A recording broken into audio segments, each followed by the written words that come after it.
اعوذ باللہ من الشیطان الرجیم بسم اللہ الرحمن الرحیم۔ آپ میرا یوٹیوب چینل دیکھ رہے ہیں، برائے مہربانی میری یوٹیوب چینل کو سبسکرائب کریں اور بیل آئیکن کو بھی پریس کریں تاکہ آپ لوگوں کو میرے نیکسٹ ویڈیو کا نوٹیفیکیشن بر وقت ملتی رہے۔ آج میں آپ کو خطبات جمیل میں سے ایک کامیاب انسان کے بارے میں ایک مضمون سنانا چاہتا ہوں، جس میں لکھا ہے کہ وہ انسان جو اپنے اللہ اور اس کے رسول صلی اللہ علیہ وسلم کے بتائے ہوئی طریقے پر عمل کرے اور اپنے اللہ اور رسول صلی اللہ علیہ وسلم کو خوش کرے، وہ انسان دنیا اور آخرت کا کامیاب انسان ہے۔ آج پوری دنیا کے انسان اپنی منزل سے ہٹے ہوئے ہیں۔ اللہ ماشاء اللہ دنیا میں بنی ہوئی کوئی چیز انسان کی منزل نہیں، راستے کی چیز ہے۔ منزل اللہ کا راضی ہو جانا ہے۔ بھٹکا ہوا راہی جب تک اپنے راستے کو پا نہ لے، اسے دنیا کی کسی چیز کی سکون نہیں ملے گا۔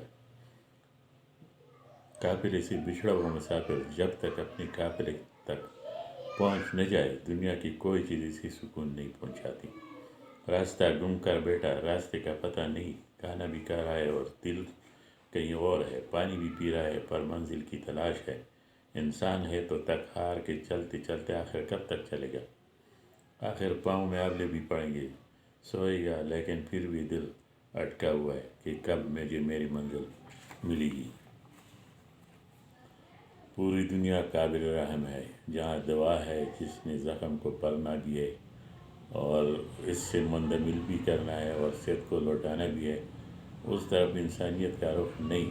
اور جہاں مرض نے اور بڑھنا ہے، زخم نے اور گہرا ہونا ہے، اور جہاں اور زیادہ کانٹے چھپیں گے، جہاں اور زیادہ نشتر لگیں گے، ادھر کو بھاگتے چلے جا رہے ہیں۔ زمین آسمان کے درمیان کوئی چیز ایسی نہیں جس کو پانے کے بعد انسان اپنی زندگی کو کامیاب کر سکے، یا اس کی زندگی میں قرار آ جائے یا اسے چین آ جائے۔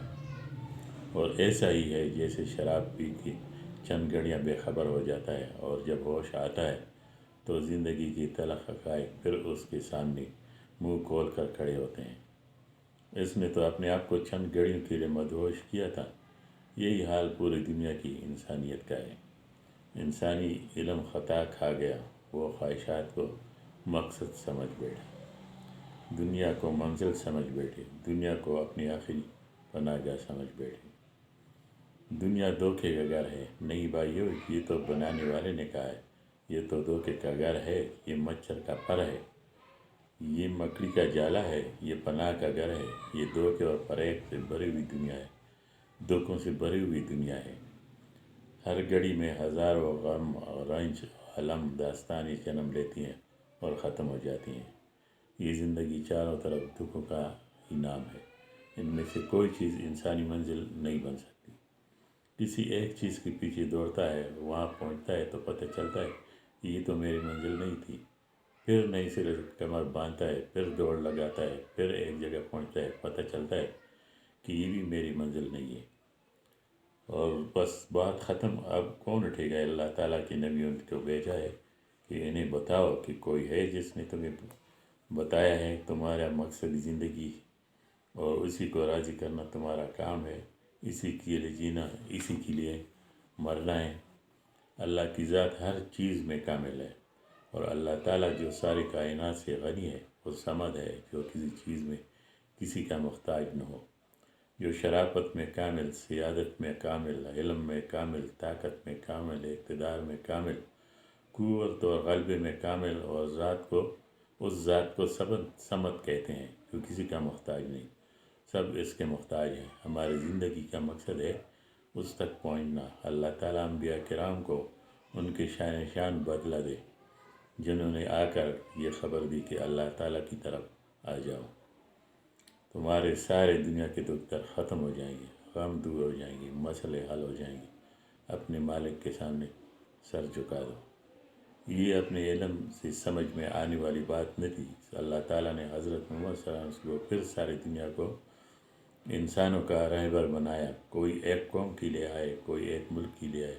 ہمارے نبی آئے تو اللہ تعالیٰ نے فرمایا یہ سارے عالم کے نبی ہیں، یہ سارے انسانوں کے نبی ہیں، یہ سارے انسانوں اور سارے جنات کے نبی ہیں۔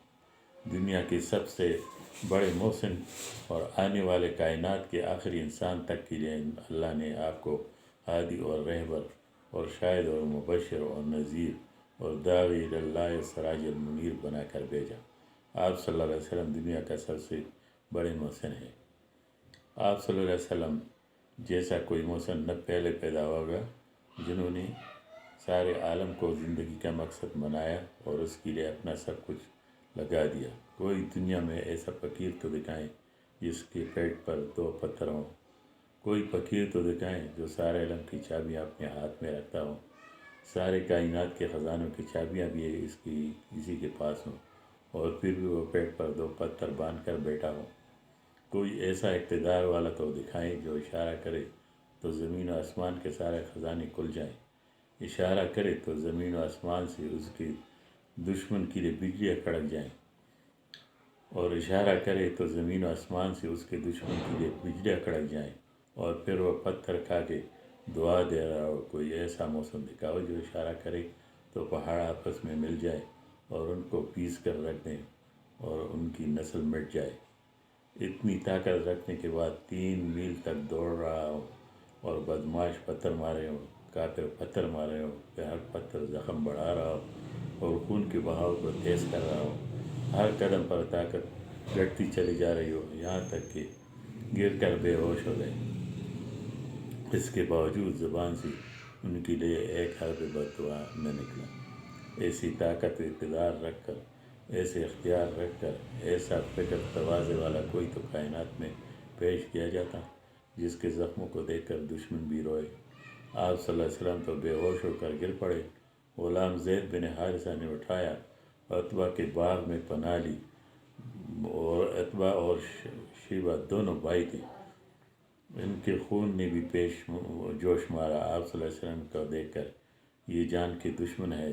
خود عتبہ جو بدر کی لڑائی میں کفار کا سردار تھا، خود بھاگ کر گیا اور انگور توڑ کر لایا، اور خود شرم کی وجہ سے نہیں گیا بلکہ اپنے غلام کو دی کہ جاؤ اس زخمی کو دے آؤ اور اسے کہنا کہ ہمارا انگور کھا لے، وہ رد نہ کر لے، ہماری تمہاری رشتہ داری قریبی ہے، تو تمہیں رشتہ دار کا ہم واسطہ دیتے ہیں کہ ہمارے انگور رد نہ کرنا، کھا لینا۔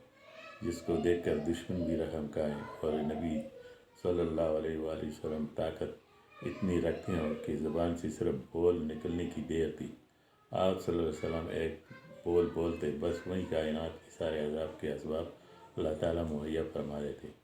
اس کے باوجود آپ صلی اللہ علیہ وسلم نے زبان سے بد دعا کا ایک لفظ بھی نہ نکالا۔ اتنا اقتدار، اتنی تواضع، اتنا فکر کہ 4 دن گزر چکے ہیں، باغ میں تشریف لے گئے۔